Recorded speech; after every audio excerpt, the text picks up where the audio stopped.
त्या ठिकाणी ऍडमिट करून घेण्यास नकार दिला किंवा अधिकचे पैसे मागितले, अशा प्रकारचा जो विषय या ठिकाणी आलेला आहे.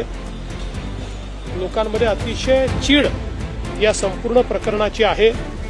विशेषतः धर्मदाय रुग्णालयांनी आपली भूमिका योग्य प्रकारे निभावली पाहिजे, अशा प्रकारची आपली सर्वांचीच अपेक्षा आहे. आणि म्हणूनच या संदर्भात मी एक हाय लेवल कमिटी तयार केलेली आहे, जी या घटनेचा तर त्या ठिकाणी तपास करेलच, पण त्याचसोबत अशा घटना होऊ नये म्हणून धर्मदाय रुग्णालयांवर कशा प्रकारे आपल्याला नियंत्रण करता येईल आणि विशेषतः मेडिकल एथिक्स हा एक महत्वाचा विषय आहे की अशा प्रकरणी पैशाची चिंता न करता त्यांना ऍडमिट करून घेणं हे गरजेचं होतं.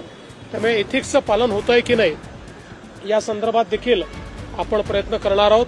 खरं म्हणजे स्वतः जो आमचा मुख्यमंत्री कक्ष आहे त्यांनी देखील या प्रकरणामध्ये लक्ष घातलं होतं, परंतु दुर्दैवाने योग्य प्रतिसाद हा त्या ठिकाणी रुग्णालयाकडनं काही मिळालेला नाही. आणि म्हणूनच आता अशा प्रकारच्या घटना पुढे होऊ नये म्हणून अतिशय कडक अशा प्रकारची कारवाई या ठिकाणी करण्याचा आमचा मानस आहे. उच्च न्यायालयाचे आदेश आहेत, मात्र तरीही काय उच्च न्यायालयाचे आदेश असतानाही अशा प्रकारे रुग्णालय वागत आहेत. दुसरी महत्वाची गोष्ट, जो निधी असतो, जो निर्धन रुग्णांच्या खात्यावर जमा करायचा असतो, त्याचीही पारदर्शकता अद्याप रुग्णालय देत नाहीत. अशा रुग्णालयांना काय सांगणार? आता असं आहे की आपण याच अधिवेशनामध्ये या संदर्भातला कायदा पारित केलेला आहे. कारण या सगळ्या रुग्णालयांनी, अनेक रुग्णालयांनी अशा प्रकारे एक भूमिका मांडली होती की जो उच्च न्यायालयाचा आदेश आहे तो ज्यांनी अतिरिक्त फायदा घेतला त्यांनाच आहे आणि आम्हाला तो आदेश नाही आहे. आणि म्हणून आपण त्या संदर्भातली स्कीम तयार केली आणि आता जे अधिवेशन आपलं झालं या अधिवेशनामध्ये कायद्याने आता हे अधिकार आपण त्या ठिकाणी धर्मदाय या संस्थेकडे घेतलेले आहेत.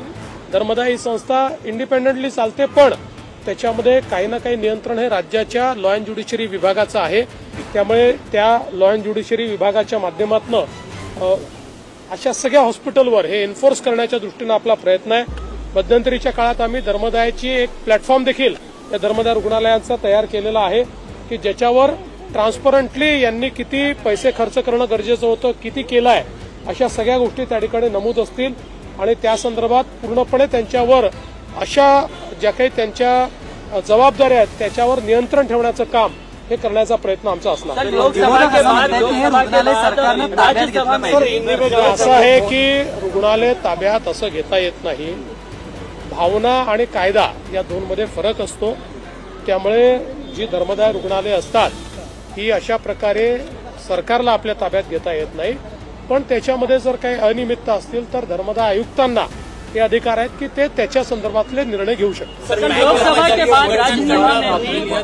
बँक कर्मचारी संघटनांकडून आपल्याला पत्र लिहित मागणी केली आहे, कुठेतरी सुरक्षा. मी पुन्हा एकदा सांगतो, महाराष्ट्रामध्ये मराठीचा आग्रह करणं हे चुकीचं नाही.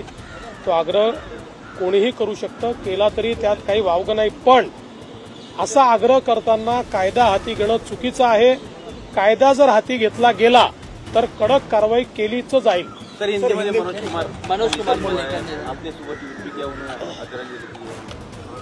मनोज कुमार जी एक बहुत ही ज्येष्ठ इस प्रकार के कलाकार थे. कई दशकों तक उनका जादू लोगों के मन पर रहा, हमारे फिल्म इंडस्ट्री में रहा. उनको भारत कुमार के नाम से भी जाना गया. देशभक्ति की फिल्में, भारतीय संस्कृति और भारतीय परंपरा पर आधारित फिल्में. पढ़ते रहिए fight against criminal daily newspaper.